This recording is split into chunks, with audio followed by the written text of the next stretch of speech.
हम अर्चना मिश्रा अरसी पूर्णिया बिहार से सब गोटा के प्रणाम करैत छी, गोर लगैत छी। हमर कविताक शीर्षक अछि नग्न गाछ। पात विहीन नग्न गाछ आस लगौने ठाढ़ रहैत छै। नव पल्लवसँ प्रकृति सुभाषित करैत छै। नव पल्लवसँ प्रकृति सुभाषित करैत छै। तहिना ठाढ़ रहैत छै पुरुष बिन वैधव्य शापित स्त्री।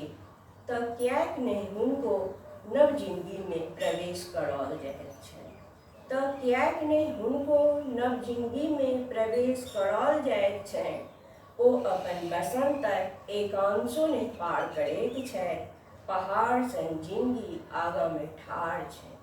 पहाड़ सन जिंदगी आगाँमे ठाढ़ छै। मोन सन पिघलबा लेल ऊँच नीचक पढ़बैत छथिन पाठ माय, मुदा बिसरि जाइत छथि सिखौनाइ अपन जीवन लेल आवाज उठौनाइ।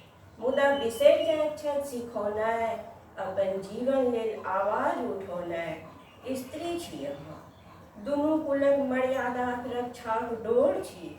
कहाँ भेटैत छनि साजो श्रृंगारक अधिकार। कहाँ भेटैत छनि साजो श्रृंगारक अधिकार। जे कियो उठबैत छथि बेग नव जीवनमे प्रवेश करबा लेल ओ उल्टा कहबैत छथि। अपशब्दसँ संबोधन होइत छनि हुनक। अपशब्दसँ संबोधन होइत छनि हुनक।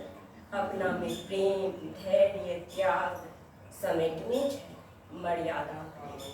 अपनामे प्रेम धैर्य त्याग समेटने छथि मर्यादाक लेल।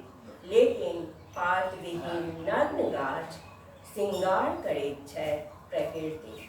पात विहीन नग्न गाछ श्रृंगार करैत छथि प्रकृति।